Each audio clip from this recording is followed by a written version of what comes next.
Live, live, live. Always look on the live side of life. Yeah.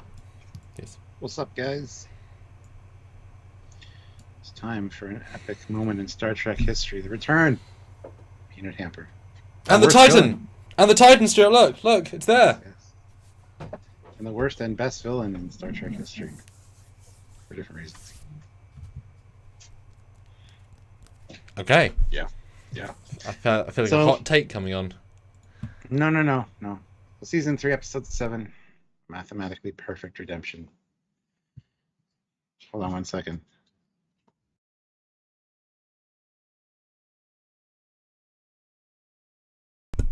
All right, sorry about that. I'm back. Yeah, so we're going to be talking about this rather unique episode of Lord X. And, Brave, some might say, Stuart. Brave. That's one word for it. Sure. But yeah, we want to hear your input, guys. This has been quite an interesting episode to see the reactions to. So it has not gone quietly into the night of. Oh, that was an episode of last week. It has. Yeah. Had engagement. Absolutely. Yeah. I'm being coy with my responses because you don't know what I think, guys. Stuart knows. Well, I get. Okay, fine. If you watch our edited review, you do. Although, as all things, the second watch always changes. And of course, guys, super chat your thoughts, comments, questions. We'd love to hear which side of the fence you are on. I'll make a poll in a second, and excited to talk about this one as we come into our last. I'm gonna put out a prediction, the last of the one-offs, in that we're gonna get the movie episode next week, which will be huge, and then a two-part epic, even if it's not directly two-part, but it'll lead into the last part. Real epicness. Giant guest star a la Riker vibe, something huge. So this is the last simmering down, and we're gonna hit home over the next 3. So, calm for the storm. It's just what he's hoping for, guys. Not confirmed. Oh god, yeah. I'm just saying. I'm putting that out there. Taylor T though throws in $50. What an epic way to start a live. Thank you so much. That's a hyperspace drop right there. Yeah. I was really hoping we'd get a real redemption story. Kind of sucks that fell apart. I have a suspicion Peanut and Agamus will make good on that threat to call the Borg. The battle against the Cube in the opening feel like they're foreshadowing it. Absolutely. That's kind of one of the rumors floating around, and I love it. They could also be responsible for the reason that in Picard AI is banned in the Federation. I said that in your live last night. Yeah. So that should be. Because I'm expecting this is a season 4 setup, because setups tend to work better if they're not the next week. So I'm certainly hoping that will be a season 4 plot. That will be like, oh my god, remember that time from last season? Versus, oh yeah, we did the thing 2 weeks ago. But we know there's a season 4, so they can obviously plan with that in mind, etc. So I did a poll, Stuart. This is the controversial poll. There's only 2 options. It's a binary choice because I want to see people squirm as to make a choice, you know? Well, it's 50-50 right now with 20 votes. That's awesome. Ooh. Interesting. Yeah. What's the question, Stuart? It is. So, did you enjoy the episode? Yes or no? Simple questions, simple answers. But is it a simple question, though? I think it is. Yeah. Simple answers, not so much. There's a lot of texturing and layering to this episode that I do enjoy a lot of this. Some of this episode, not a lot necessarily. But I don't think that saves it, unfortunately, for me. But hey. All right, I will hit that like button. Yes, it helps us. It does. It's our day job, so it helps us. And I will start sharing. So everyone knows to jump in and talk about this episode. Go share. Hit that like button. I want to get to 50 likes. We have 35 people here with 24 likes. That's pretty good, but we can do better, guys. Super chats, keep them coming. Taylor, that was a great way to start out, so thank you so much. Really appreciate that. We want to hear your thoughts on this episode. This is quite a polarizing episode of Lower Decks, and we're looking forward to hearing what you guys think about it. So, yeah, we will discuss all of that. So make sure you give us your input, guys. We really need it and appreciate it, and want to discuss things with you guys. Other than that, guys, click all the appropriate buttons. Make sure you're subscribed. Make sure the bell notification icon is active, and also join the channel if you're able to. Join at one of the ranks we have. You can get some cool emojis and stuff to use in the chats and other things, other fun things. So if you can do that, please do so. We'd really appreciate that. Or you can help us on a monthly basis in another way, because joining the channel is monthly. You can also head over to Patreon/Trekyards and help us there. Or check the links in the description. There are links to Trekyards merchandise and such. So check those out and maybe get some cool stuff from Trekyards. We really appreciate that. So lots of ways to help us out, but one of the main ways is just hit that like button, share the videos around, and you know, super chat if you're able, because it helps us keep the content coming. Yeah. So I might be a little distracted during this one because Sylvia had to leave and I got a puppy to look after, and I just don't want to get in any trouble. So I'm back. Keep voting the poll, guys. All the votes. The poll's been interesting to watch. It went up to like no 54%, and then now it's 50-50 again with 36 votes. Ooh. Yeah. Interesting. Quite a polarizing episode, I feel. But yeah. So, Stuart, what did you think of Season 3, Episode 7, the controversial one? I mean, that's not what it's called, but...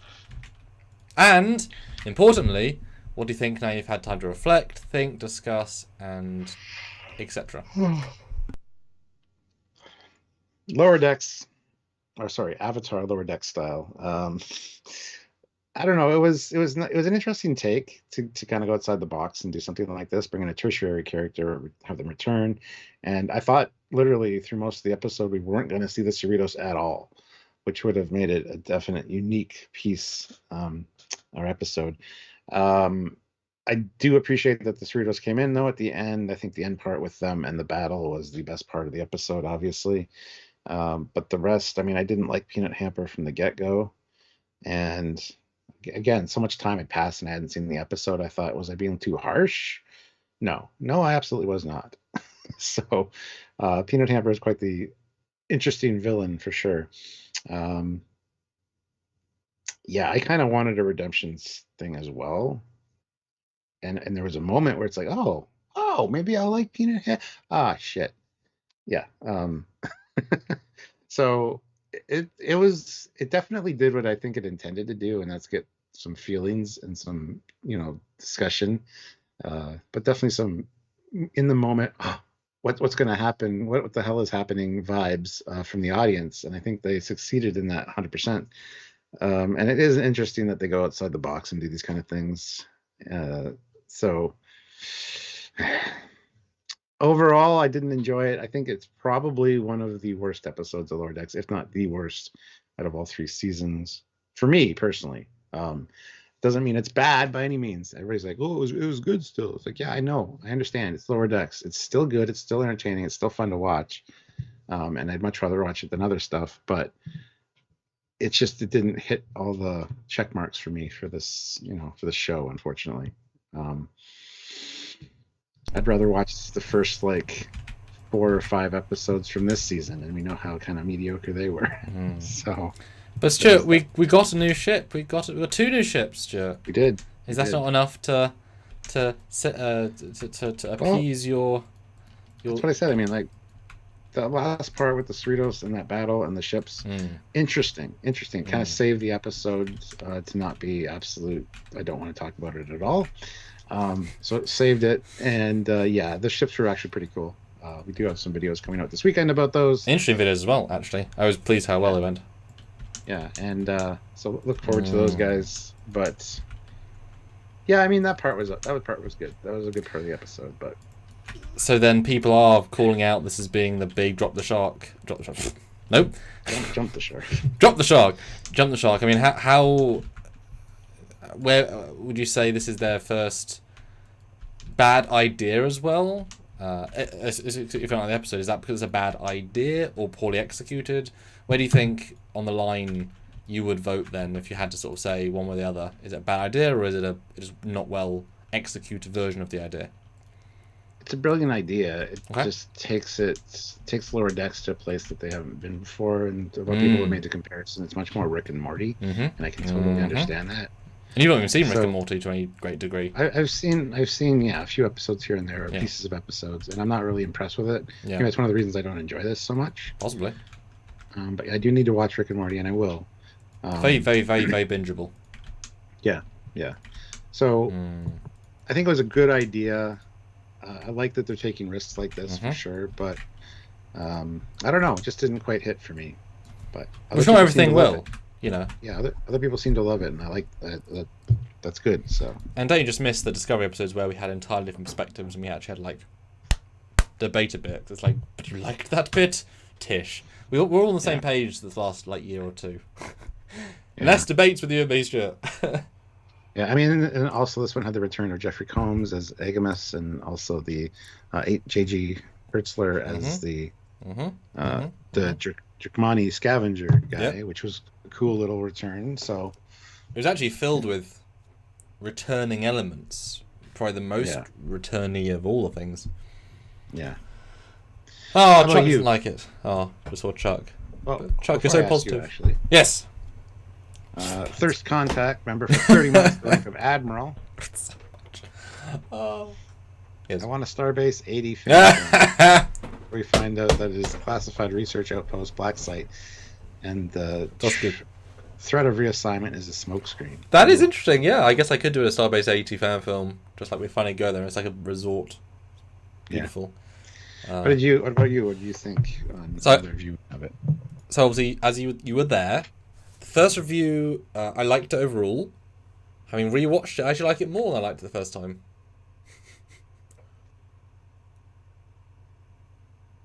Okay, I've only seen it twice. I haven't watched it with Sylvia. I'm doing that tonight, actually. So I usually get 3 or 4 views before we do these. So all of the episodes of Lower Decks have benefited from a second viewing because I have to say this every week for context, but you expect the world from Lower Decks. So when they only give you, or you expect the stars, when they only give you the moon, you're disappointed. But when you know you're only going to get the moon, you can appreciate the view. So knowing this is going to be a weird-ass episode, all of the dialogue sings better. Well, I was going to say flaps, but damn it, sings flaps. Bird joke. It works better. I think it's very, very brave. It's a phenomenal idea. And as I said in another review, if you'd ever told anybody, a Trek fan, there'll be an Exocomp episode. What about the Exocomps? No. The lead character is an Exocomp. Will that work? I mean, they'll try and make it work. I mean, that's a bold...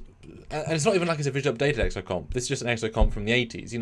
It's this basic bitch design that people could argue looks super old-fashioned and fake, whatever. But they committed fully. It goes...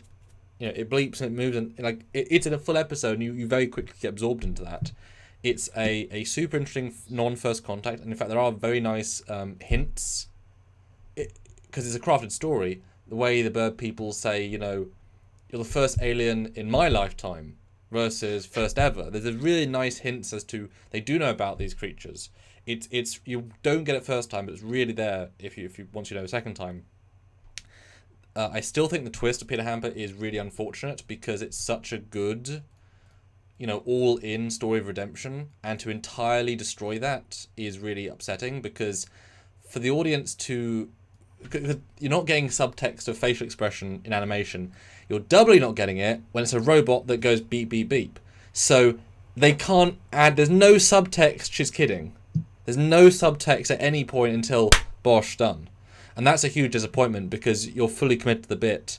Now, it hits bloody hard, and that's successful, but it does, for me, undermine the episode's strength that it's all a problem. Now, when you watch it a second time, though, the way Peanut Hamper rises to the occasion now feels staged and acty, which is fantastic in second viewing. That really comes across.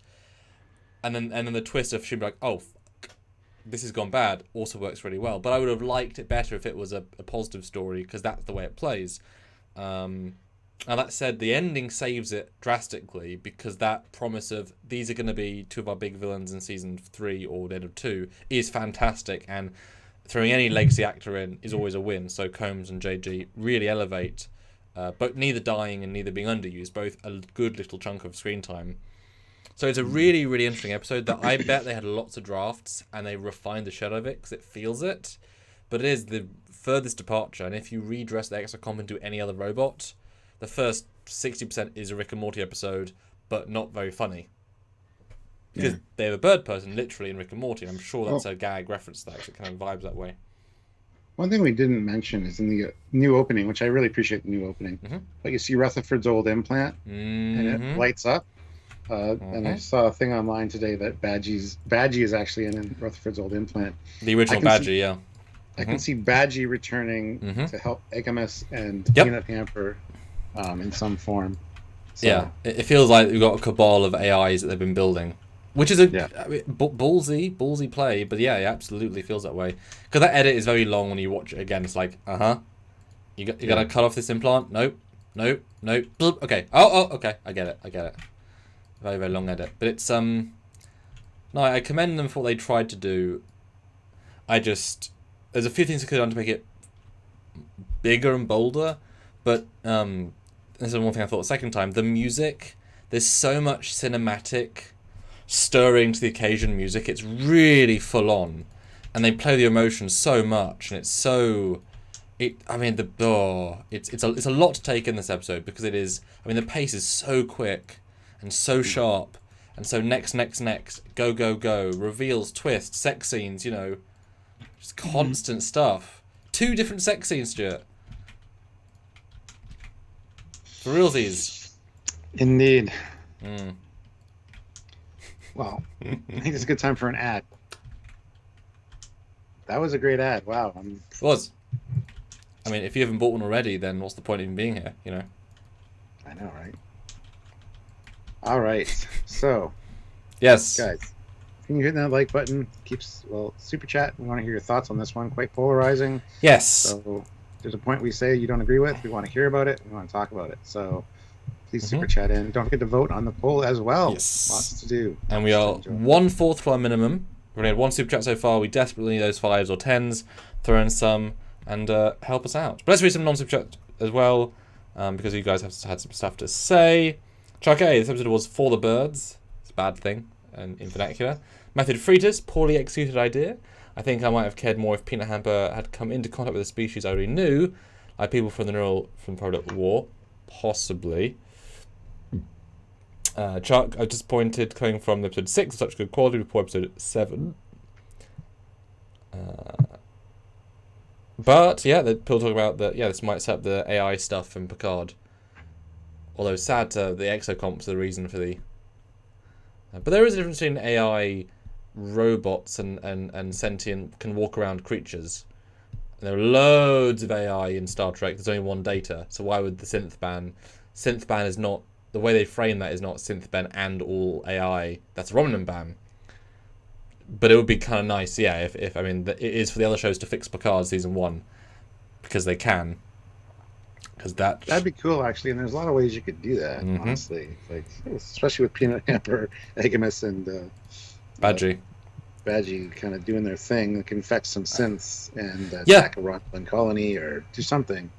I mean, they're never gonna touch that shit again. I mean, clearly. I mean, they've that storyline is for the birds. Yeah. So certainly, yeah, I can see him doing it. So this episode starts off with previously on, and which annoyed the shit out of me. You know how much I hate previously on. I was like, oh, I'm gonna just skip this shit. I'm like, wait a minute, this is Lower Decks. I'm gonna watch this, and it's all new scenes, mainly. Yeah, and I was so when we talked to the Lower Decks team, and we designed a Packlet episode, and they explicitly said we can do these Packlet ships as 2D drawn versions, save money, and to do high detail. But to get new angles of the ships in these episodes, so I'm guessing they finally built them in 3D, perhaps, because I don't remember these angles specifically, and 2D is 2D by definition, so you can't move around it. So it'd be kind of nice if they did, but they didn't throw us the season 2 versions. These are the accurate season 1 unique ones. Although they do change the Titan model to the season 2 version, so they don't update one thing but not the other. But yes, we're back to season 1. I was definitely also looking for like the season 2 Cerritos. Like, did they put the wrong escape pods in? But no, it's the right one. And yes, the heroic moment of F you all, I'm going home.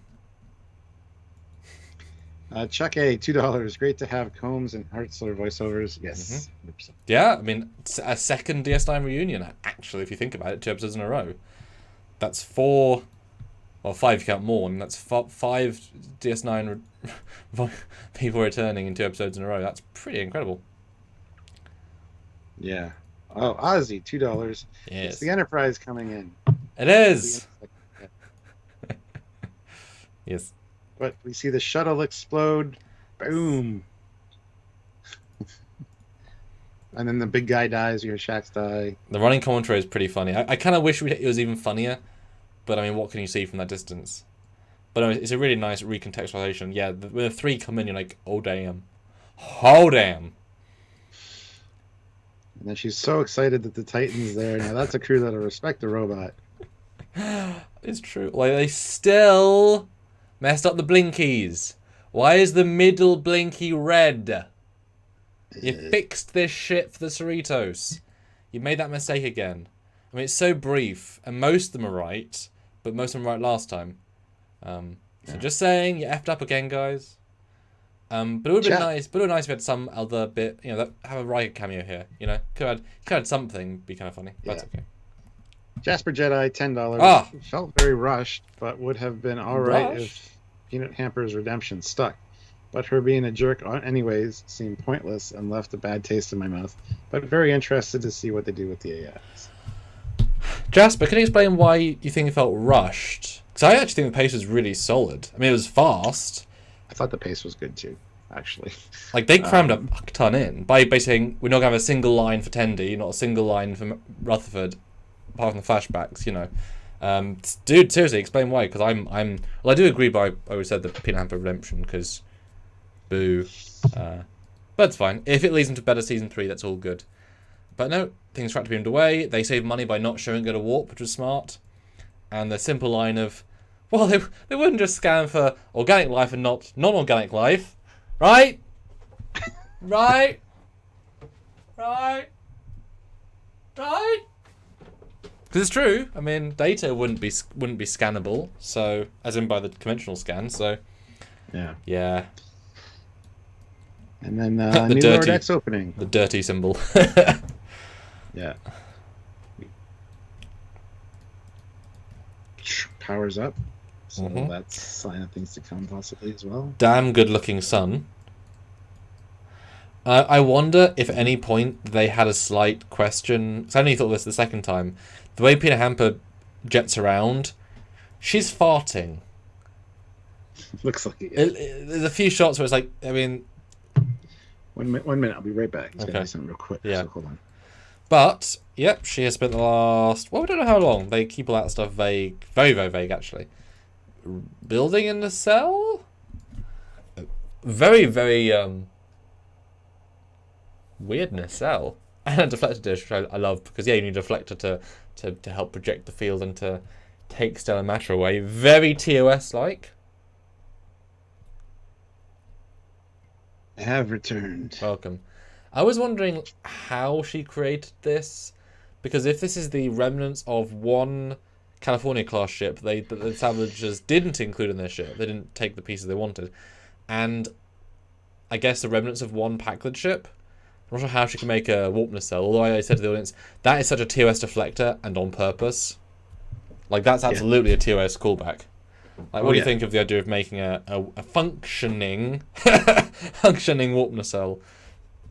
We don't know what salvage the Packlets had on their ships.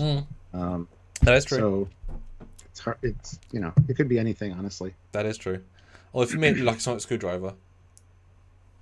Yeah. There's even like a sound, which is definitely straight out of BBC.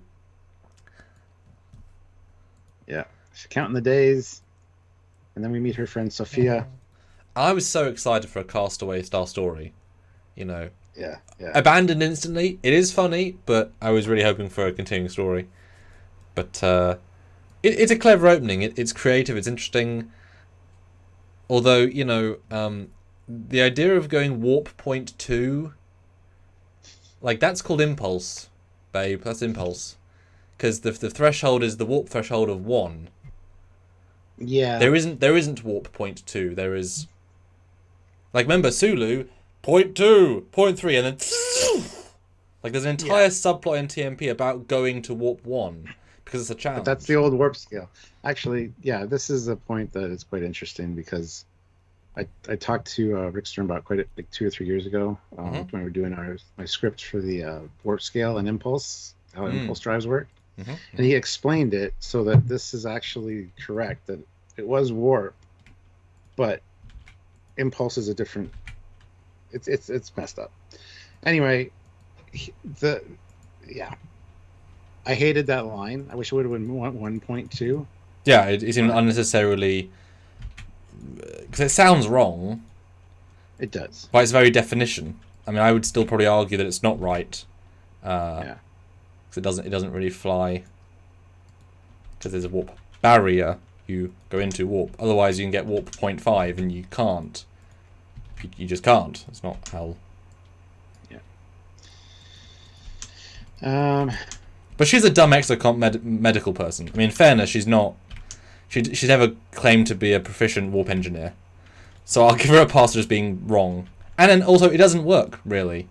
It blows up within 30 seconds. So let's not say she's a warp specialist. Yeah. To be fair. It would have been nice. It would have been nice, actually, if she retrieved Rutherford's implant because he was an engineer to get some engineering knowledge to do this. Oh, yeah. And that would be the lead-in for Badgie infecting her systems. Or something like that, but... Yeah. Anyhow. Yeah, she could contact Starfleet, but she doesn't want to because those bipedal bastards would just throw her in the brig for going AWOL. And that's reiterated many times throughout the episode. Because when he realised that, there's sort of no tension in the abstract because she's actively giving herself the imposed isolation. But it's okay, it's just a bit funny when you think about it. It's like she could at any time get rescued. Yeah.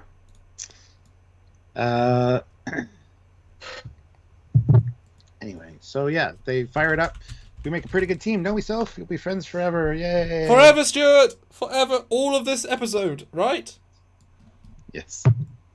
And the Drukmani scavengers show up. And I love they bump the wreckage, because we always have the idea that you can ignore wreckage. And given that they're literally scavengers, I can imagine the deflect shields are super competent. And so they can... I mean, they're not... wreckage is wreckage. Small note, but I like that as a little detail. Yeah. She sacrifices her friend Sophie just to show you how Peanut Hamper has not changed. Well, that I thought was a bit odd, because the way the scene is played, the ship comes in, it tries to pull stuff out, and the tube is huge. It's ship-sized, like shuttle-sized. And then we do a close-up, an exocomp size. It's like, well, which is it? Yeah. Didn't quite... I guess maybe that's just a hole in the hull?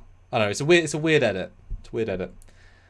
But yes, they leave, and I love they respect TNG Warp, man. I mean, that's how TNG Warp starts. That is how Warp begins. Not only are they keeping Warp, they're doing it properly, and it breaks instantly. SVS Guru throws in, or 2000 throws in 20 euros. So thank you. Fan-frickin-tastic. Really like this episode. Classic character gets stuck on a primitive planet and undergoes a change type of episode. Well, like Inner Light. Yeah. And SG-1's 100 Days. Great episode. But with a sociopath robot. Plus Birdman robot mating. Yes. And breaking many boundaries here. But I also remember that Jasper did respond. He said, rushed as in fast-paced, not the quality. Just seemed frantic to me personally. I do get why they're trying to go for that kind of thing. So there you go. Now, this is something I don't think comes across, but logically, Peanut Hamper at warp point, whatever, so 0.6, this planet is in the solar system of this sun, because they're at the sun. So this is in the same system. So the entire time the Packard battle was going on, just like in Strange New Worlds, the Discovery battle was in telescope distance of that one planet. The Packard battle was in the same solar system as this. I wish they'd said it, because it'd be kind of cool to think it was all at the same place, but she can't have got far. Because, I mean, even Warp 1 is very, very slow galactic scale. Planets are very far apart, so this is in the same solar system. End of story. You know, it has to be. Yep. But Peanut Hamper wakes up, and she's covered in crap. Or just burnt. Has a pillow, though. From entering the atmosphere, yeah. And the space box has awoken. Yeah, their language is so specific. I love it. It's wonderfully foreshadowing. It's like, oh, he knows. He's not afraid. You know, he knows. They really are. They really are. Really are. From Aurelius. Yes. Or is it Areolus? Well, it's one of those. Yep. Yep. Many jokes come to pass. Yeah. So she's been rebuilding her power for days, and you're being very creepy, sir. Yeah. She thinks he's gonna like dismantle her, and he's just cleaning off the grime. So it's funny. It's a good vibe. It's a very classic feeling, but you sort of realize, oh shit, it's be about an exocomp. The whole episode. This is gonna be because you only do this sort of dialogue. You only take this amount of time if it's about the exocomp, which is bold. Bold but bold. Mm-hmm. And also, they do mention universal translators. That is said several times, so that the get out of jail free is used. Can we get Ewok Village 2.0? It really is. I'd love to see the sketches, because without a few details, it really is Ewok Village. It's nice, though. I like the art design. Although that green one looks like a Christmas tree. Yeah. And that's great. She thinks everybody there hates her, and it's like, no, they fear you. They don't hate you. You're Yes. the first off-world visitor we've had. You get the grumpy guy. And they haven't heard of the Federation, so she's like, no ships come here ever? Mm-hmm. She calls it a backwater culture. And my favourite line, oh bleep. What's that? Well, in my Frost Worlders, it means it sucks. Indeed. Oh bleep. Love it. Deadpan, beautiful. I mean, that's the thing. Most people complained about Discovery saying the word fuck because it felt wrong.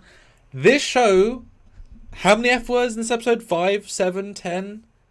If you bleep them and they're in context, A-okay. It's all about context, and they get away with it so well. There's been more swearing in one episode of Lower Decks than all of the other Trek history, but it works because you bleep it, and that makes it okay. Just want to clarify too that these are the Areolus, not Areolus, not Aurelian. Sorry, Aurelians are the animated series winged creatures. Yes.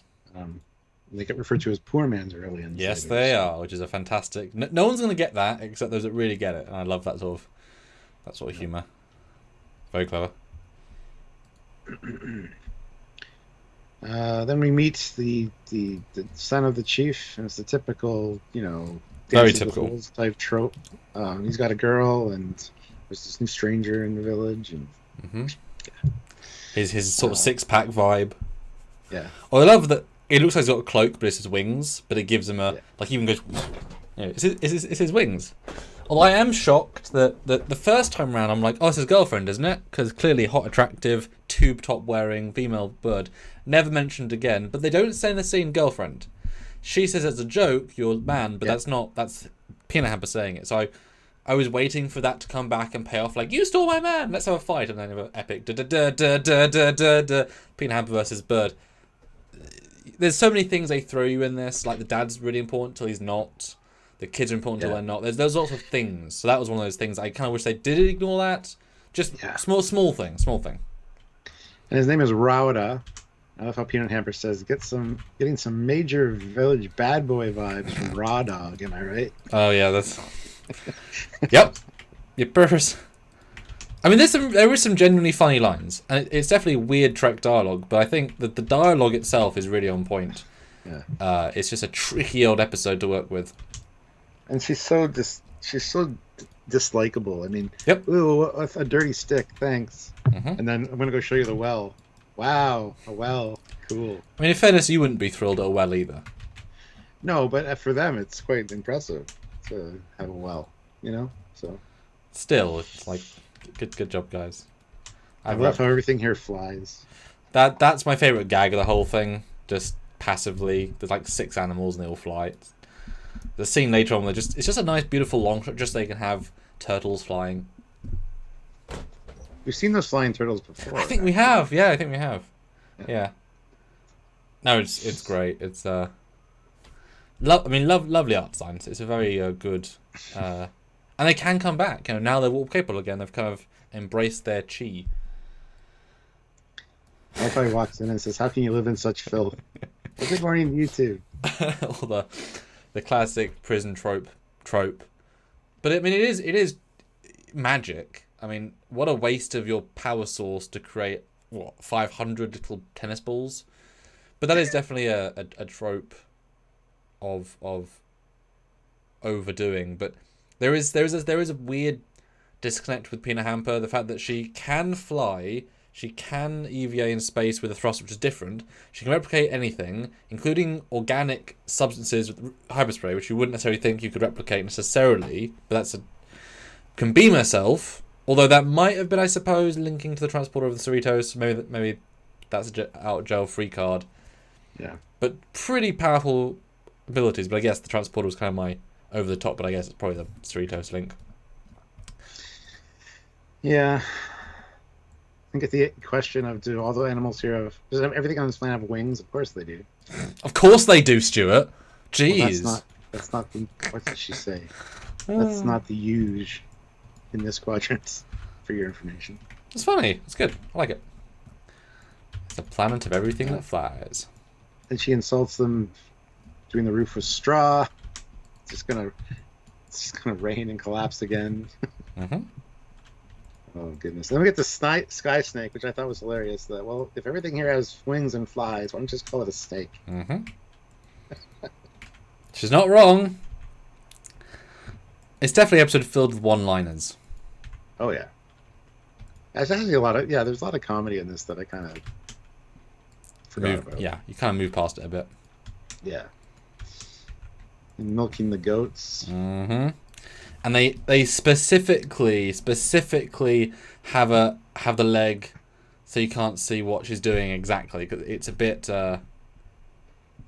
go terrific. It's like one of the milkers that you can put on cows. It is, but you see him doing it, and the way she does it, you hide it, and it all looks a bit dodgy, and it's just a bit funny. And then but a goat is more powerful than the exocomp.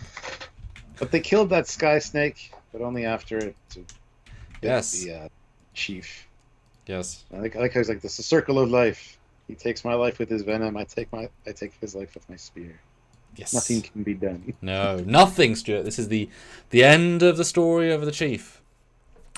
And this is definitely one of my favourite moments, because this is when already there's been lots of shifts of tone, but sort of on a relatively straight path.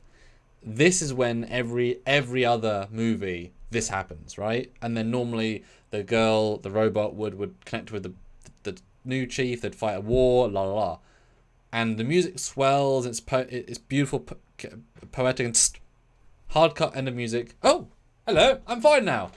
And it's like, oh shit, we're entirely changing the script here. And I think that was a very, that is a successful subverting expectations.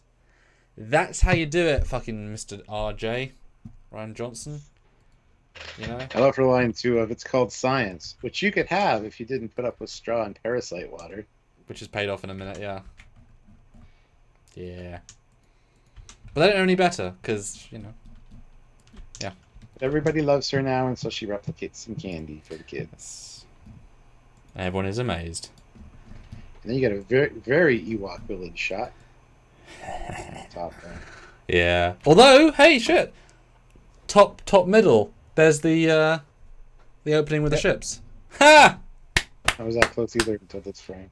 Nice. And you can see the rock that the ship lands on. It's all there. It's all there. Ha! Nice. Good job, guys.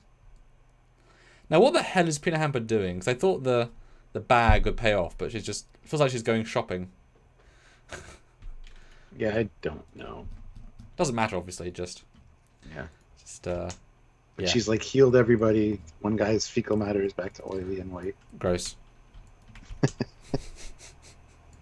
And then you see the hatchery where she hatches everybody. All of them are hatched, and it's such a miracle, because we usually lose a lot, but all 36 hatchlings are fine and legitimately sweet. Yeah, it's like, this is the beginning of the redemption. Sweet. Yeah. Because, cultures are... Yeah, I mean, that's the thing. This happens many a time in Trek, but, yeah, the idea of any technology can revolutionize a caveman-esque species, and the fact that you kind of assume, I assume, so that Peanut Hamper would push those boundaries even further and go more daft with it. Suddenly in warp drive or phases, or like almost go packed with it. Like here's a rifle to fight off this sky snake or whatever. They don't go that far, obviously, but that is in a medical way the same idea of 6 out of 10 children die in childbirth. Oh, fixed. Oh, well, that entirely changes our way of life, societally and etc. So. Pretty interesting. I really like the context here, and you can see why the guy is smitten, because, kind of a god being, but because they know about stuff, they don't go into the god realm, which they could have gone that trope as well, which I think TOS would have done, or did do, I should say. But look, here's all the babies, all friends, so cute, all different colours, so cute. Then they go for a flight over the beautiful scenery, mm-hmm. and he's like, I can't help it be full of song. You're expecting this beautiful song, and it's like, no, it's just awful. And I like, was, you scared the shit out of me, Rauda. Never do that again. Oh, you're still going, huh? Honestly, I was dreading a song, because I get such cringe vibes when people sing in movies. I just do, and I was like, oh, thank F. We went the joke route instead. I was very, very happy with that. I was all for it. So I agree. I thought there was going to be a swell up in this song. Oh.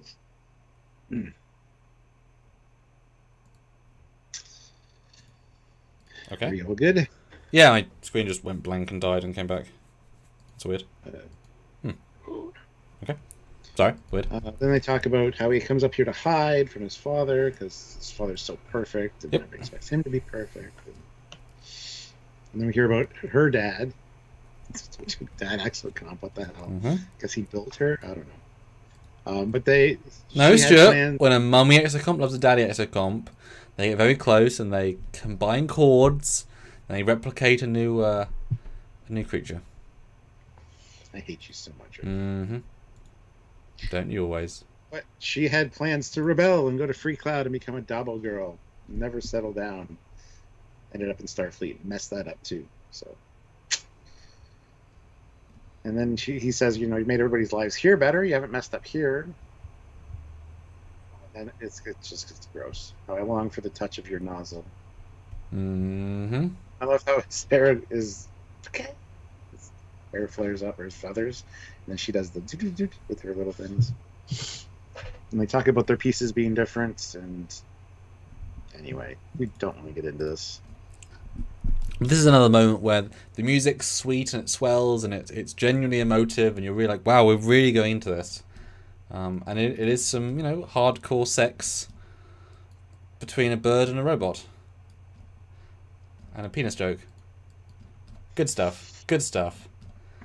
Anyway, then we have... SVS Guru 2000 saves the day. Oh. That one with €2. Thank you. Peanut Hamper gets raw dogged by Rauda. Oh, geez.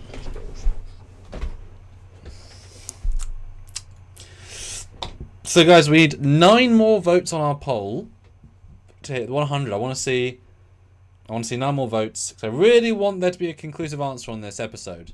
Vote now in the poll. 9 more votes. We'll stop at 100. Let's see. If you vote one of the 2 ways, you can change the outcome. Vote now. I'll start another poll.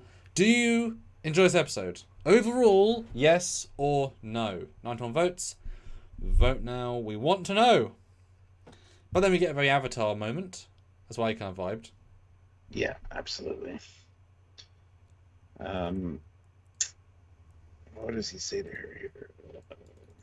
Oh, I feel like my whole life's been a lie about you and the kind of people. And then I want to show you something. Yes. We go into this cave and we see the relics of the ancestors. And we see a big wall. Big reveal. The big reveal. Big wall mural of a battle, and they were a spacefaring species at one point, but it only brought misery in the form of endless wars with alien species. So they decided to basically ditch it all and leave their ships here and Baku. Yeah, I know. Baku. I feel Choo.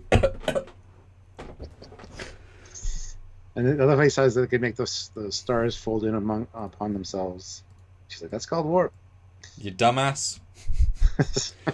But it's a great combination of knowledge and not knowledge. I think it comes across really well. And the reveal of the cave is very much like the Vaudois from Voyager. It goes really well. I do wish that they could have said something here to fix a plot hole from later, where this guy flies a ship flawlessly. And it's like, that is not possible, really. I wish she'd said, I was told by my third cousin that these ships worked with the mind of the pilot to come and fly. You don't actually pilot it, you just think.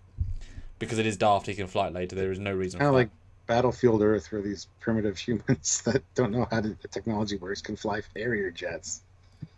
Learn how to fly Harrier jets, yeah. But sure. And this is... I was going to say, this is a really nice moment from Peanut Hamper. She's talking about... I was more interested in saving my comrades than myself than my comrades. Mm-hmm. But now I see that organic life is special because it's fragile, not in spite of it. Yeah. Oh dear. Just wish she could go back and do the right thing. She's going to be a villain. No, she's not. Don't be ridiculous. Didn't have sex again. But it's funny because it plays so much like a genuine, you know, not deathbed conversion, but you know what I mean. They play it totally straight. So it is sad that it is not a genuine positive reveal.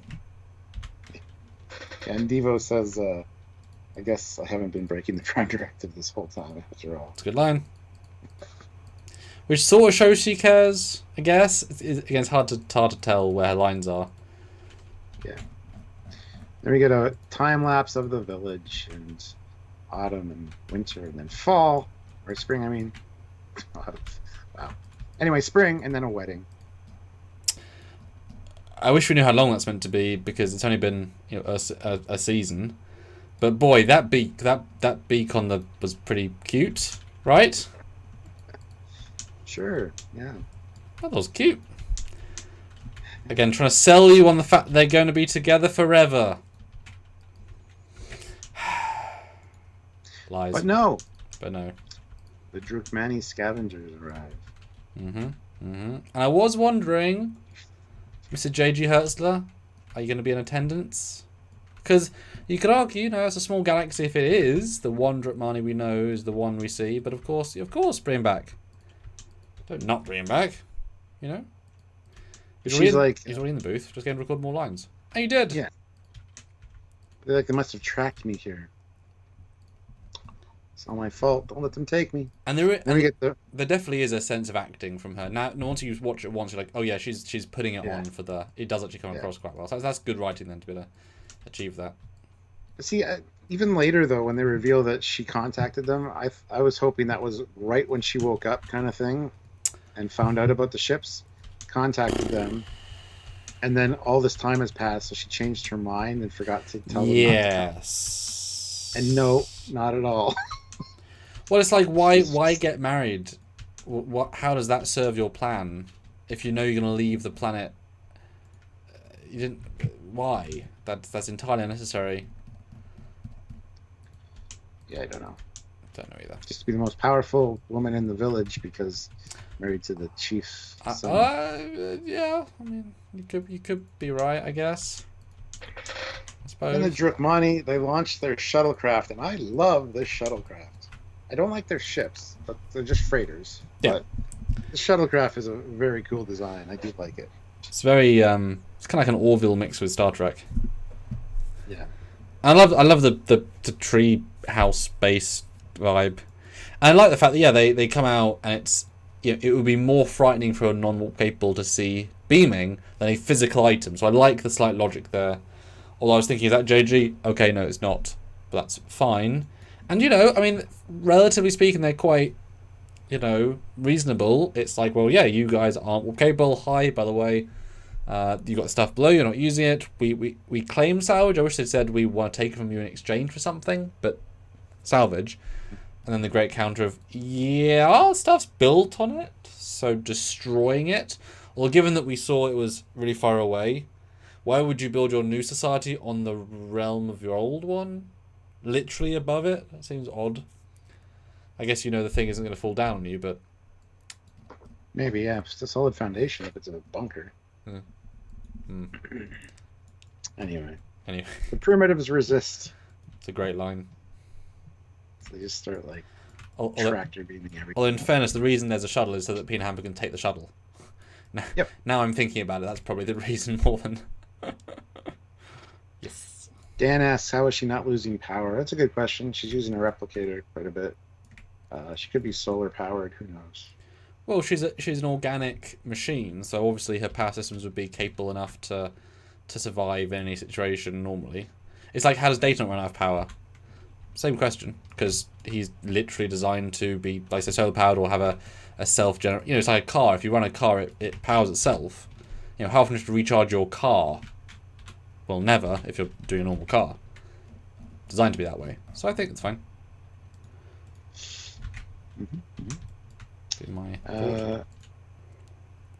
No, I agree. I just think the power cells last a long time, just like Data's. Yeah. So also that. But yeah, they use their beam. It starts. I got legitimately like, damn guys, you're destroying. I felt for these people because I'm in. I'm committed. I bought it. And also, you know, don't build your base on the other base because otherwise this wouldn't have been necessary. Because if you just moved a mile to the left, just saying. Yeah. But, yeah. Put your tennis courts over the base or something. Tennis balls that fly. Everything's got wings. Yeah. This is what the ancients feared. Yeah. And Peanut Hamper's like, I can do something. And then all of a sudden we cut to the Cerritos. And I love how all our main guys are on the bridge. We got Boimler at helm. We got Mariner at ops. Even Dr. Meglamoo is there, which they missed a trick by not having him beam down at least. Why even show him? He's a Pavlov's bird. Take Tiana down too. She's a cat. Cat and birds? Come on now, that's hilarious. But everybody's there. And they get a stress call from Peanut Hamper. I wonder if there's like a contractual thing that's got to be in each episode. You know, their animated selves. I'm joking, obviously, but it is kind of fun to see just the mains. I love how Boimler stumbles over the name of the planet because he doesn't want to say the wrong thing. There you go. And imagine all non-warp capable races, species is like, I mean, it's obviously news to me. I don't know anything about this planet, so I don't want to, you know, Mr. Kiss Ass. I don't want to get it wrong, you know, which is fine. Which is absolutely fine. But briefly, before we jump on to the next bit, I really like this edit, though, of the kids, which we know we've established. You know, Peanut Hamper, there's the genuine emotion when she goes to the... Like, it's a really well-played scene. The music's great, the stirring's great. You really feel it. They're fully committed. Then you obviously go to the Starfleet stuff. It's very well done, and it makes the turn even more sad. And up to this point, I really didn't think we were going to see the Cerritos crew at all. That's going to be a purely Cerritos-free episode, just kind of talking about one side character. But, yeah, I assumed we would, but I couldn't have told you how. I think there's definitely more in it than I was expecting, which is weird because it's literally their story, but... I forget what minute mark this was, too, that they showed up. It was quite far into it. Yeah, I would guess like 16, 17, maybe 15. Yeah. Love how Freeman's like, oh, I'd like to go have a little chat with our wayward ensign. So they warp out. And then we're back to the planet, and you see the ships coming through the surface, being tractor beamed up. It's pretty vicious. It really is. But Peanut Hamper's going to save the day, and not at all as if they planned it. Nope. And it was the whole, but who could go undetected while avoiding alien warriors long enough to disarm them using robotic abilities? I'm the one who can do it. It's me. Wouldn't it be great if the girlfriend had said, "I can do it"? It's like, what do you mean you could do it? What do you mean? You can't. You're a bird. And then we get the needs of the many outweigh the needs of the few, baby. But you aren't even a few. You're just one. I wish you would turn around and say, I didn't finish the quote, dumbass. But she loves him. She wouldn't be harsh to her husband. Yeah. It's like, no, I'm a Starfleet officer. The Delta comes back. Or, no, I'm Starfleet, she says, yeah. And then she loaded the photonic cannon, because, you know, it just appeared. But this is such a genuinely good moment, and it entirely ruins it once you know the twist. It's like it's such a characterful bit. No, it's not. You know? It's like, damn it. Yeah. But no, she zooms up. She's the exact same play as Rutherford, which obviously that's what she knows. So, flies into the ship. I do quite like the comedic bonk. Ooh. Kind of funny. SPS Guru 2000, €5. Hey. Do you think Hammer got a court-martial before she got dumped into the megalomaniac computer storage, or did she? She got a martial. Yes, I guess formally it'd have to. Okay, got 104 votes. So we asked the question though, guys. Did you overall enjoy this episode? 58% yes. 42% no. So there you go, Stuart. Very nice. A little surprising and not as close as I expected, but you know, that's fine. I'm still on the weirdest episode of Lower Decks ever. So while he's making a new poll, guys, hit that like button. Let's try to get up to 80 likes if you haven't hit it already. Keep the super chats coming. We do want to hear your thoughts. We really appreciate all your input, guys. So help us out any way you can. We're almost at our minimum, so keep going, and then we don't have to bug you about super chats anymore. Yes. We want to know your thoughts. But they detect the shuttle, and they're like, there's one. There's one. What does it say exactly? One passenger on the shuttle. It's an exocom. Everybody's excited that Peanut Hamper's saving the day. Entirely unselfishly. She slams in and kills these guys. Like, yes, I don't know. Oh man. I mean, knocks another guy over. Like I said, it's very reminiscent. You know, she has one strategy because that's the one she saw, and I'm assuming she assumed that that would be the most brave. Oh yeah, I didn't put that together. You're absolutely right. Yeah, same exact strategy. Yeah. That's hilarious. Because she's not the smartest of people. We've sort of established that. Yeah. But she overloads their engines. With a fantastic cut to JG. What the fuck is happening? Makes me laugh every time. And that was fantastic, because I was like, oh man. I was like, yes! It's that guy. And Darth Maul says, I don't know if I could answer your poll with a straight yes or no. Peanut Hamper is such a horrible individual. She taints the episode. Damn. So, like the episode idea, just the Peanut Hamper just spoils it for you. Eh? Oof. Oof. Interesting. I mean, yeah. Is that the new poll, or let's see, is there a new poll? Yeah, there's. Do you like Peanut Hamper? Yes or no? That's the question. Okay. You know, Roy's looking for the 100% poll, Stuart. Yeah. And then there's the explosion. And it's no Peanut Hamper, no. Wait, look. Such a trope. It's played so serious and it works so well. It's frustrating. Because that's her husband. But comes out. You did it. Genuine affection. It's all good. We saved him. The Virgin slightly damaged. And the Cerritos team beam in. I wish there'd been a bit more Prime Directive-y. Carol's a bit too calm for... I know he's got attacked, but I guess like you shouldn't assume that the you shouldn't assume Peanut Hamper told them everything. So, wish it a bit more. Yeah, but by beaming in when they did, I'd be afraid that these primitives would assume that we're the people that are on the ship that just attacked. Yep. Or more of the people. It's a tiny trope, but I wish they'd been a bit more careful with the beaming situation. But that's just me. Yeah. And they know all about Starfleets and, which he's not pissed about. Directive. Just saying. Carol doesn't react at all. Peanut Hamper's one of us. She'll not be taking her to one of your penal colonies. It's like, whoa, relax. No one's in trouble. We witnessed Peanut Hamper's selfless act. We're not here to arrest her, just to thank her. And when you know the second time around, you're like, oh, yeah. She played them. She knew exactly how it would go. Yeah, and then Peanut Hamper goes on to say, these people are these beautiful birds. Taught me I was selfish. And you're lying. But now I understand love and sacrifice. need to rededicate my life to Starfleet. And he's like, oh, maybe I can come aboard with you. And she's like, oh, no. Don't do that. I want to take you from this beautiful place. And I was kind of, the second time, I thought there was more of an element here, because that's quite a big thing to, you know, that would be the instant make or break moment, really. Could you convince your husband to stay behind? Probably not. So I kind of like the fact that we instantly get the wrench, because yes, turns out those, whoever knows how long how old ships work, really frickin' well. Like, enough to destroy California very easily, and it decimates the well, you can see that shot and it flies away. Everything's on fire.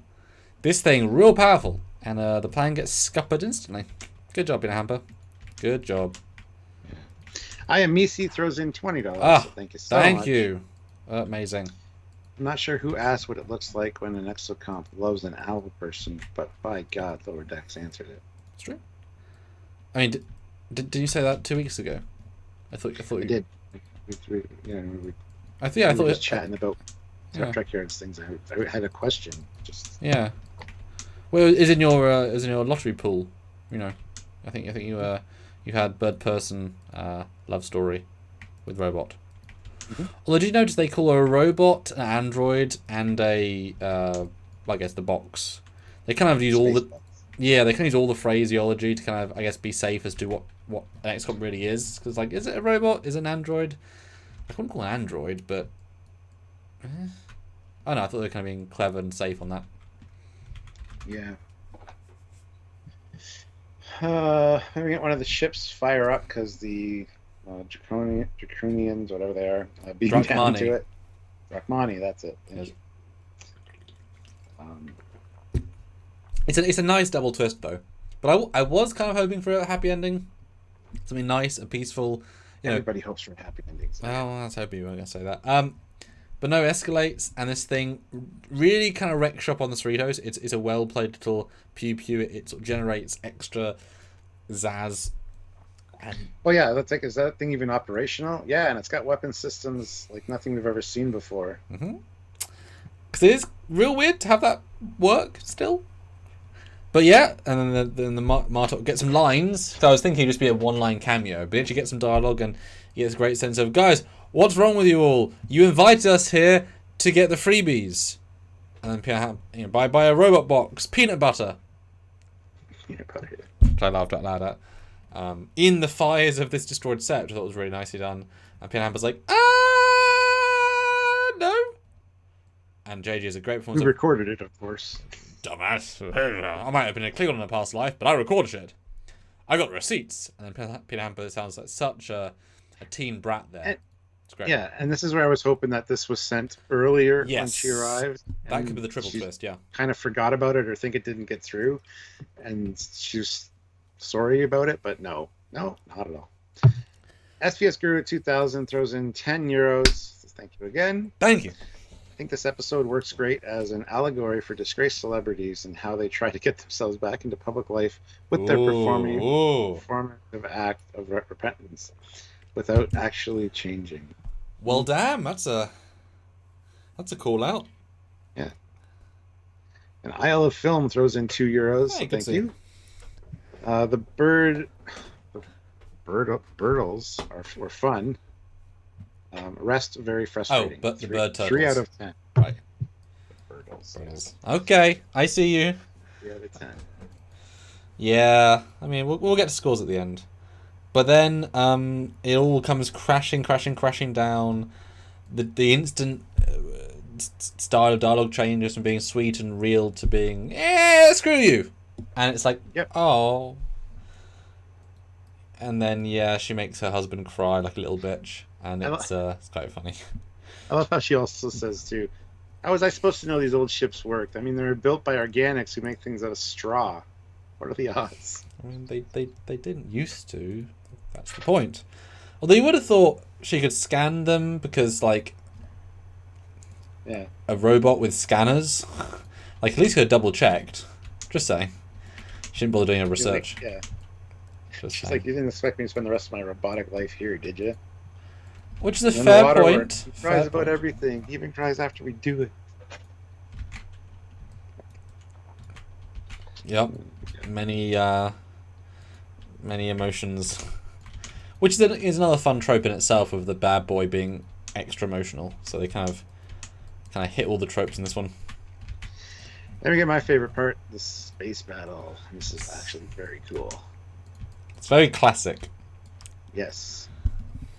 Love the weapons on these things. Just the way they take the shields out. He's trying to match what's he say? Trying to match signatures, but the shields are at 16% and fail. Oof. Falling.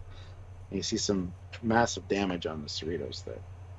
And also briefly, in the shot that's on the live, because they've scaled down the flare factor, if you look at the windows on the edge of the saucer, compare those to the windows in the saucer. Their window scale is entirely broken, because either the window scale is a slit, or the giant ones are like stained glass huge. Because if they're that's correct, that's like 2 decks worth of windows, if the saucer is to be believed. And looks. That's a discussion for another day. Yeah, that looks real bad, Stu. That looks real bad. Yes, fun stuff, and the ship's awesome. The pew-pews are awesome. The damage is awesome. Yeah, this whole battle's great. Those ships look great in motion. But then, yeah, turns out, nope, something else, rumbles are happening. The giant mothership is born, and somehow, Kakar, our bird leader, managed to learn an ancient space travel weapon flawlessly. It doesn't play as well as they think, because it's like, how? And you're like, shut up, and it's like, okay, sorry. Or the flock. Which is, that's a good running cry, but it's like, but and I pointed this out in our videos coming on the weekend, but all of the computer displays are egg-shaped. Yes. That's good. Yeah. That's real good. The ship looks great too. Mm-hmm. Yeah, this is just such a fantastic battle. So well done. We have a lot to say about these ships, but check out the videos on the weekend for that, guys. We absolutely do.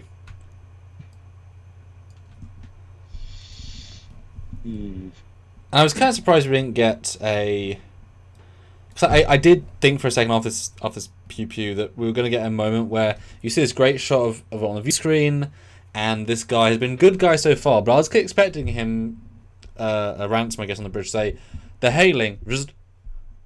You outsiders have tricked us for the last time. Prepare to die." And then like some sense of, oh, now they're going to be bad guys because they've just been mistreated so much. I'm glad we didn't get that, but this shot felt very TNG. Here they are, view screen, evil. So I'm kind of glad we didn't get that. Yeah. Let me see it landed. I think Rauda comes down. Oh, we got three dudes as prisoners. That's weird. Didn't notice them last time. But not JG, because there's no eye patch. Huh. Eric Morgan says, ship looks like the Peel ship from Orville. Watch our episode on the weekend. It was Saturday and Sunday. Sunday one specifically for that one.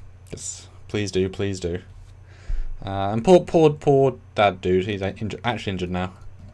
But yes, the son is now like, yes, we will no longer live in fear, which I guess just means we'll live with our technology in harmony and peace and not go out and conquer the galaxy. But I definitely expect to see them again in their spaceships. That is absolutely a setup. 100%. Yeah, they're going to come in and save the day. It's going to be you're going to hear like, Kaka! We have an incoming hail. Kaka! It's another Enterprise. Kaka! Oh no, it's those guys. Well, they're going to be like the oh, actually, yeah. It actually is. They're going to be like the Saru's people when they took the ships of the people who, that moment when they warp in, these little shitty fighters. Like, I don't buy that they're going to be able to... Okay, fine. You do whatever you want, Discovery. Just don't pretend to be smart. Anyway, sorry. Hi. Well, how Peanut Hamper tries to save it again when he says organics and technology working together, and she's like, "This is exactly what I was trying to teach you all along." He's like, "You're no longer welcome on Arius. Get out of here." Oh, whatever. Didn't want to stay here anyway. I will say... Mermans are really in this. That's a great line. I will say I almost bought it. Like, that, you know, it's like... There's so many points of, oh, she did redeem herself. Oh, no, she didn't.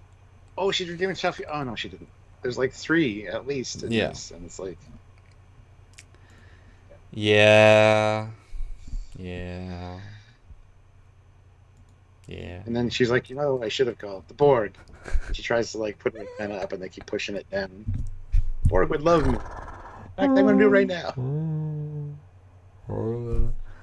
It's really funny, but it's like this bitch can do all these technology things, but can't deal with a hand on an emitter. You know, it's a bit of a power creep what you can and can't do, but it is funny. It is. It's a. And I mean, we keep mentioning the Borg. I mean, at some point, they're teasing us. At some point, you better give us Borg, Mike. You know, I want to see him. I would love if it tied into the openings from season 1 on. Like, that'd be cool. I mean, Packards aren't destroyed. We know that for a fact. So.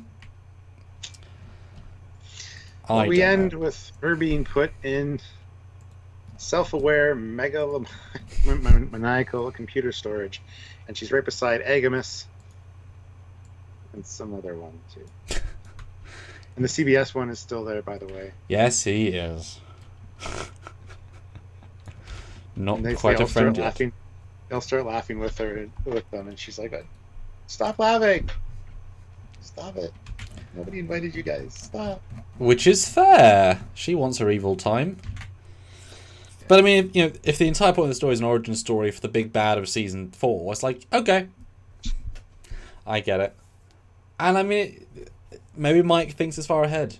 This all seems so organic. Now you've kind of done this way, and certainly the end was like, well, damn, yeah, man, this is gonna be, especially since these robots are boxes.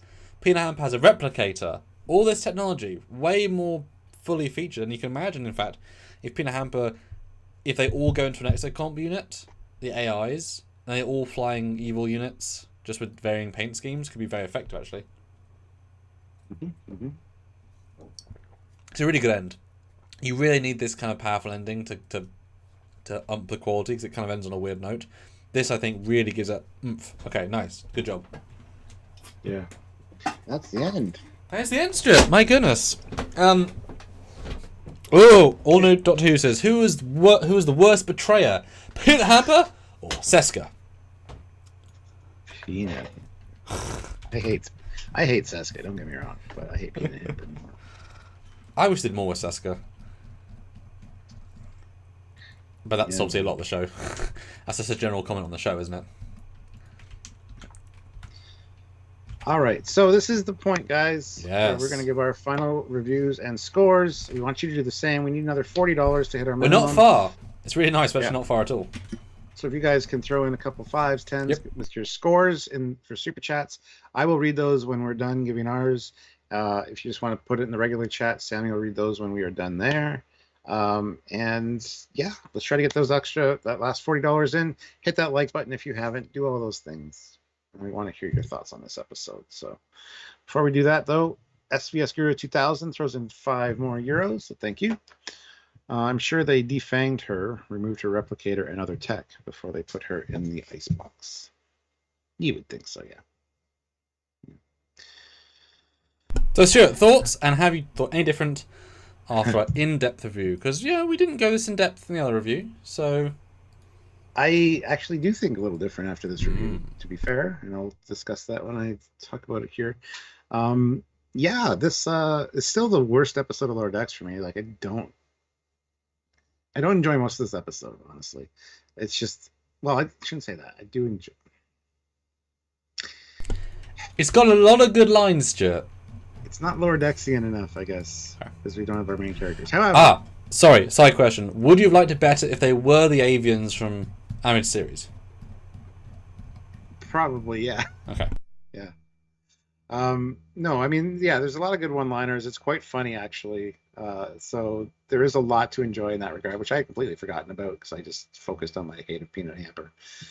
You let the hate flow through you. Yeah. You got the Wilson trope the castaway thing. You got there's so many little tropes in this, actually, quite a few, and the whole Avatar feeling of it, like. So it's all done lower deck style. I can see why people are saying it's very Rick and Morty. Ooh. Especially with the sex between an exocomp and a bird creature. Dude, sorry to interrupt. Eric, man, he has a phenomenal idea. I'm so late to your show today. Jeez, Eric. I missed nearly the whole discussion. I was honestly thinking they may have tried to turn this episode into Lost Avian. The Zindi Avians. That could have been... died out, though. Well, did they? What if this had been a lost colony? Now they've been avian ships. I mean, that would have been a hell of a twist if at the end, in the mural, you see like 5 different species. It's like, these are fucking Zindi avians. Holy shit. That would have been really cool, actually. I mean, they work great by themselves. But that's really kind of cool, actually. Great idea. Call Mike, let him know. Add the avians. Yeah. This episode had no Mariner and no Rutherford. They were I thought you were saying no merit there for a second. I was like, they didn't say anything. So, I mean, there's a lot of fun little tropes and good lines that I actually kind of forgot about. It's quite enjoyable and funny in those regards. So, yeah, I'll give it a little bit higher score because of that. But that battle scene, those ships at the end, loved all that stuff. That was fantastic. Loved the ending, bringing in J.G. Hertzler as well as Jeffrey Combs back as Agamus. Nice little tie-in. And they're building up to something in the future, which is fantastic as well. So it actually is going to be a linchpin episode, I think. It'll be important for one later. And that I kind of like now. So I still think it's the worst one for me, but I'll score a little bit higher. All right. For this season, I'll give it a... the ending saves it a bit, so 6.3 out of 10. For all of Lower Decks, I'm probably going to give this one like a 5.4. Again, just because I didn't enjoy it as much as... Wait, did you say 5.4? Yeah. Wow. Are you sure? Yeah. Because that means it's the joint worst of this season. Not this season. This is for this. No, I know, but for the all of Trek, you've already given something 5.4 this season. Oh fuck! I'm gonna put lower. Yeah, I'm you've given something a 5.7 and a 5.4, like for this for all of Low Decks. So, are you sure? 4.7. Huh? 4.7. Okay. Yeah, this is. Yeah, you can't say it's the worst thing. Give it the same as another one that you just didn't like. I didn't know. I don't know. I know. Scores in front of me. But that's interesting that your gut said that, but you wouldn't give it lower. I was going to give it originally like a 4.9. Okay. 4.7. I was kind of thinking that all day, and then you talked me up to like a 5.4, right? So. Well, you could just say 5, but then it's like, well, 5 is average, although Low Decks is better than average as a show. So I guess you need to protest vote and say of being a 4. Just for pure protest. Do you want to say 4.9 just for lols? Yeah. Okay. Yeah. But it's not your weakest of this season. At 6.3. What was my weakest this season? Episode 4, Room for Growth, 5.7. I don't remember what episode 4 was though, which is bad. But let me see what was episode. That's where they're fighting for the room, and they're going through the ship. Nope, that doesn't ring a bell. The deflector room. Oh, it was, yeah. So do you like it worse than that one? Because that's a 5.7. Yeah, I do like it worse than that one. So you better give it lower than 5.7. So you're 0.6 higher than that one. Give it a 5.1 then. I'm sorry, Mike. I'm sorry I make him do this, but he had to be consistent. I've got to be honest, otherwise he'd have worse scorings. And because you're quite generous on some of these scores, or at least we don't like to go below a certain number. There you go, Stuart. Love you, bud. Yep. All right. We got some super chats, but we'll get to those after Samuel gives his final. And we're only $40 from our next number. I'm just saying that would be such a nice round number. My thoughts, I like it overall. As a filmmaker and a narrative storyteller, I get what they're doing. I liked it more the second time because you understand it better. Obnoxious character, but it's kind of like a Jar Jar Binks or a Wesley, like deliberately trying to be, in many ways. So you can't lower the score because of the character itself, because that's the point of the character. But the dad is wholesome. You like the son after a while. They commit to the bit well. The setup at the end is what really, really gives it some extra oomph. The ships are great. Battles are great, as you said. JG and... I forgot his name as well. Jeffrey Combs, fantastic. It feels very much like a self... we're 3 seasons in, we can be brave, and we have enough canon to reference ourselves. We'll start with a Paraclet battle with the Titan. We'll have 2 existent characters come back from previous seasons, one of which will be a villain and a setup villain. Lots of very logical stuff. We're starting to see the canon of the show build upon itself.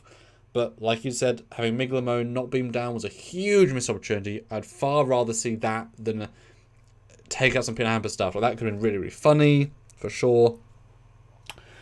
But the twist is both fantastic and bloody annoying. And also, I just noticed, in this 3D model of the Titan, there's 2 poly holes. If you look where that cutout is, that's Peanut Hamper on the saucer rim.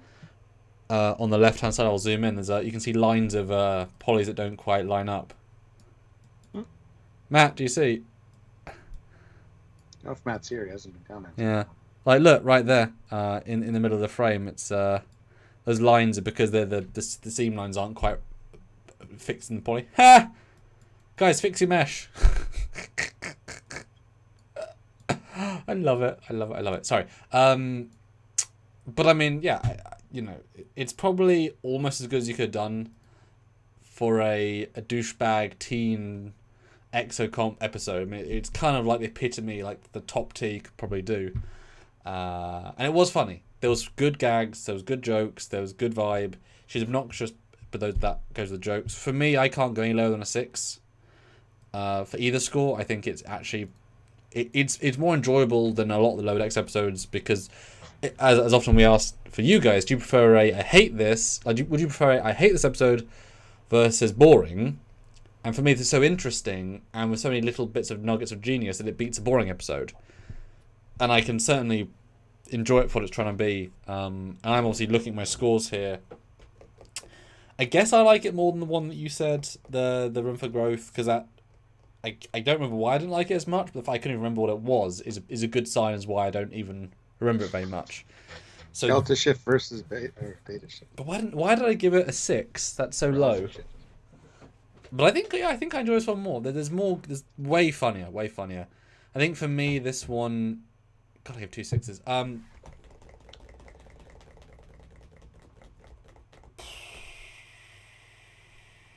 Now, I think because this one's going to stand out in my brain compared to a lot of this season, I'm going to give it a solid 7 for this season. It's going to be a lot of the less good ones. All of Lower Decks, a 6, I guess. Because as we know, Lower Decks doesn't go very far below. But no, it's one of those few times I'm giving higher scores. Yeah. So you gave a 5.1 and a 4.9. I gave a 7 and a 6. What do you guys think? Let's do it. Super Chat scores and then the non-Super Chat scores. Seriously, guys, put your scores right now. I want to know. All right, let's get to some of those Super Chat scores. SGS Guru 2000 throws in 10 euros. This episode might have been one of my favorites of the season so far. I was really rooting for Peanut Hamper to have her redemption, only for her to undo herself. Classic tragic character, 8.5 out of 10. Wouldn't call her tragic character at all. Tragic characters have things that can't help happen to them. She's just a bitch. Anyway, moving on. Wouter215 throws in 60 euros. Which was amazing. Damn, that's amazing. Thank you so much. You were the one that super chatted. No, that was Taylor T. Wow. You guys are killing it today. Anyway. Doesn't that just warm your heart, Stuart? Yeah. 5 out of 11. I don't know if that's the score. Not the best Lower Decks episode. It had good concepts, but didn't stick them together properly. Looking forward to next week's episode. Hit like people. Yes, hit the like button. That is true. That last bit, but also, God, that movie episode. If it's even as good as last season or season 1's movie, it's going to be incredible. Also, we hope for more, but I mean, just give us as good. I'll be happily happy. And Grant McGregor throws in $10. Too many plot holes and open-ended threads in this series now. I like where it went, but one does have to eventually tie some threads, or it hurts when you're wrapping up a final season. Okay. I don't know if I agree with the loose threads thing there, but I mean, I think they kind of closed a lot of the loops because we've not got the Mariner and Mother storyline. They haven't got the Pack Goods ready anymore. They kind of reset a lot this season, I would say. Yeah, Mariner and Jen are together as well. Yeah. All right, cool. Okay. What about the poll, Stuart? Where has our audience come down on the character? Well, it's got 70 votes, and it's Do You Like Peanut Hamper? No, at 64% is a win. Okay. Oh, yes, it's wow. 36%. I thought it was going to be like in the 90s, I'll be honest. Me too. Yeah. Okay. And Jose says, I like to hate Peanut Hamper. Oh, well, that's true. The love to hate thing, yeah. It's kind of almost like Cyborg. It's like you hate him, you love him, you hate him, you love him, you know. What's that quote? To love him is to hate him is to... the data taken over, isn't it? Yeah. Even those that hated him, loved him. Those that loved him, really loved him.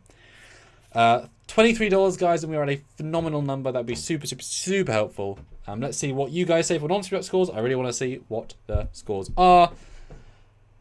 Just gotta find them first. Devro, 7 out of 10. The Stanleys, 5 to 6 out of 10. Eric, 7 out of 10. Ozzy, who's a very positive chap, 6.2. Donnie, who gives 10 out of 10s like they're candy, give it only a 9 out of 10. Donnie, 9 out of 10. He left, I think. But yeah. 9 out of 10. He's only got 2 scores. It's like 1 and 2. 2 is great. 1 is... Well, his keyboard only has 2 keys. So, yeah. Well, 3 because of the 0.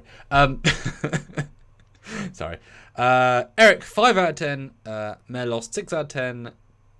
Tamanok, 8 out of 10. Yeah, I mean, different storytelling is cool, for sure. And Necromancer gives it a 6.5 out of 10. Yeah, so even when the people are saying is like the worst episode of Lower Decks and off is still getting like 6s and 5s. That's true. It's like, because it's Lower Decks, man. It's got great stuff in it regardless. So no, that's true. I mean, I don't even know how you can make like a 3 out of 10 Lower Decks episode. Like, it's so much good lore and logic and thought. It could literally be 24 minutes of 4 Borgs standing in alcoves with nothing happening. And it would still get a goddamn... That'd probably get an 8 out of 10 from me. Well, I mean, I don't know about that, Stuart. Titan's Husky Life gives it a 4 out of 10. I feel it didn't entirely make sense as a plot. Well, there was a story about an exocomp finding love and then losing love on a planet of birds, so I'm not going to blame them for not making as much sense as possible. Now that you say it like that, it just sounds stupid. Wait a minute, what? You imagine Pitchinson Writer's Room. Okay, guys. Peanut Hamper falls in love with a bird, but they get married, they fuck twice, 2 times important. She gets a beak. All goes great, and J.G. Hertz comes in, and then, sells itself, shit, sells itself. And we'll bring back Jeffrey Combs too. Yes, for that post-credit sting. Or flap, as it were. It wasn't a post-credit. So. It felt like it was an epilogue thing. Although it would have done well with having like a post-credit or a mid-credit, something with Cerritos' crew. I did wait around. I did check to see if there was a post-credit. Because it would have been nice to have a Cerritos moment at the end. Something to give us some, not closure, but something. I would have loved to have been in the room when Tawny and Noel, the cast, like, get the script and read it. I say, yes, Captain. huh. Like you know what I mean? Like reading, you all want to hear is a story and you get 1 line or 2 lines or 3 lines. I'd love to have like seen their reaction because they don't. I guess it must have been an email going forward saying you're not even in this episode really, but an interesting experience to have a I'm not in it, basically. Although Voyager or TNG, Marina, am I in this episode? No. Oh. Mark Lawrence is always positive too. Says how to get a 3 out of 10 Lower Decks episode. Ignoring them like Discovery goes a long way. I mean, yeah. I would say he's pretty right there. It's true. I mean, just the fact they get they're going into warp effect right. I wouldn't even try and do that because it's really difficult. Although I will say this definitely made me a little bit mad that we don't get Titan storylines anymore. They just threw away Riker. So heavily implied that he was going to be someone important in the show, and he wasn't. You know what I mean? Entirely threw away the Titan as a character. It would have almost been better if the Titan got the distress call. Yeah! You read the reports. Peanut Hamper. You basically abandoned your crew. Yeah, that's really good. Then she would turn against the Titan because at the beginning she's like, "Oh, the Titan, they'd appreciate me." That's perfect. That's such a good option, especially as you can have Deanna, like an end scene with Deanna trying to talk to her, and she's like, "Fuck you, Deanna," etc. And then you have Boimler there too. Oh yeah, exactly. And then Riker, he obviously plays jazz in the village, and it's like the York song,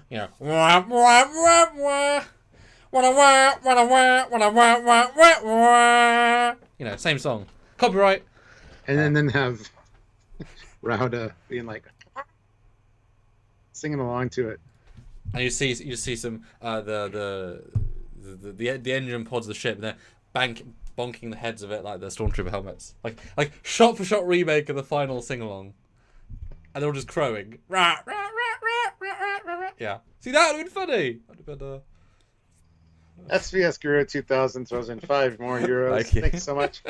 Lower Decks once again schools Star Trek Discovery on how to do a tertiary character robot girl centric episode, looking scornful at the Arium episode. I mean, yes. Hey, we get to know you in an episode and you die. I don't care. Yeah. A little bit of build up would have been nice. Yeah. And a Titan does a great comment though. The bad episodes make the good ones more enjoyable. Yes, I think we're definitely seeing that they were on an obvious roll of the first 2 seasons. Yeah. But it is a hard format to do, and the fact they've done so much with the leads, like the captains, like they sort of can't ignore the captain. I think they were expecting to be able to do stuff without the captain at the start, but you can need the heroes, the upper characters. And also, you can tell that they have a multi-season arc, and it's kind of... I'm not going to say you can feel they're dragging, but, there is a sense of, they don't need to go full steam ahead because they've got multiple years. Yes. Yeah. Well, guys, we're $16 away from awesome numbers. So if I can, another 20 would be amazing. Really amazing, yeah. Great way to end out, but honestly, we're above our minimum that we need. So, but in fairness, a minimum is a minimum for a reason. Every time we don't have a minimum, these videos help to then counterbalance that with. So that would really help because, yeah. I got to give a special shout out to Welder215 and Taylor T for being our superstars today, and just killing it with those awesome super chats. Next up would be SVS Guru with quite a few super chats as well as a €20 one. So awesome. Thank you guys so much. Amazing. Difference does. And someone asked about tomorrow. What is our plan? Well, I believe the panel, I think I do a screenshot, is like 4:30 to 5, which is annoyingly late, but hey ho. A specific time, right? I hope not. That's very late for a panel, isn't it? I guess what was that again? Okay, let me have a look again. Take a look, my friend. Take a look. It was pretty fun to do a panel during the other announcements. That was quite a fun like ride. To be announcing stuff as we're discussing other stuff was pretty fun. But okay, it's tomorrow at 4 p.m. ET. Which is Eastern time, I think. shattered. So that's same time we start our regular lives. Which is weird because I guess New York isn't LA, so it's not. Luckily, it's not. That's true. That's right. That's why. Same time zone as me. Yeah. Yeah. So basically, we'll be our normal time. It's a 90-minute panel. We'll wait for it to finish this time, and we'll jump on our original normal time, which would have been 30 minutes ago. I'll have shots, obviously, the trailer, because I wouldn't necessarily put money on there being a trailer, but I mean, come on, the entire cast are there. That's basically telling us there's gonna be a trailer, you know? Like, remember, they're paying for everyone to fly to New York. Like, they all live in New York, so that's going to cost them, what, thousands? Well, yeah, I mean, if the entire cast is there, $1,000, well, a few $100 each, but yeah. A lot of money to just fly them there, let alone hotels. I mean, do you have to pay them to do that as well? I mean, are you paying Patrick? I assume it's part of just the promotion, like, you sign a contract to do a certain amount of promotional events. That's part of the appearance fee as well. I don't know. Yeah, I feel like you have to sign that at the start of the contract. Like you'll sign on for 6 appearances, like predefined. It's like if you like for someone like Channing Tatum doing like the run of all the different movies in 9 countries, not being paid for each interview set because that's just the ride of the thing. And Mark Lawrence throws in $17.01. 17 close it, which is awesome. Thank you so much, Mark. I see what you did. Got us over that other number, so thank you so much. It's fantastic. So yeah, join us tomorrow for a breaking news live. Although we know that some other like Mike's there, although not paneling. That's not to say he's not going to put on someone else's panel. As hey, I'm doing Picard this year or something. Who knows? They might announce Star Trek Geordie. We don't know. I think they tend to do some decent announcements in New York. They have I guess a fondness for New York, so. Do expect something. Maybe more than one thing. And Isle of Film throws in €2 and says a 4 out of 10 thanks to SVS Guru's clever take on things. And a 10 out of 10 for Trekyards. Well, a 10 out of 10 for you as well. Good kind sir. Feels like the sun shining on my face. That 10 out of 10 for us. Thank you so much. And since we have an audience here, I want to thank everybody. Although most of you aren't here right now because there's 20 views. I released my last Star Trek fan film last week on Friday, only an hour ago, so it's been 1 full week. We are currently at 31,000 views in 7 days, which for any media is fantastic, let alone a fan film. So 31,000 views. So thank you for all those who watched it in the chat. We've had some incredible comments, 455 comments so far. Really, really good reviews. Really enjoyed it, seeing the TNG-ness of it.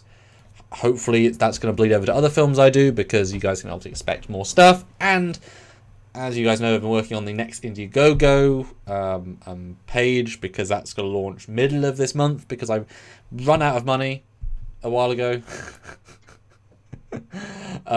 So hopefully you guys will support me in that. And I will actually be doing a unique Trekyards perk that I'll only offer in a live with you guys. So you guys can get something special that's super exclusive because it's fun to do, and we love you guys. I mean, you guys help us live and do our things, and without that I couldn't do what I do. So there'll be some fun perks and there's some fun surprises, lots of fun surprises.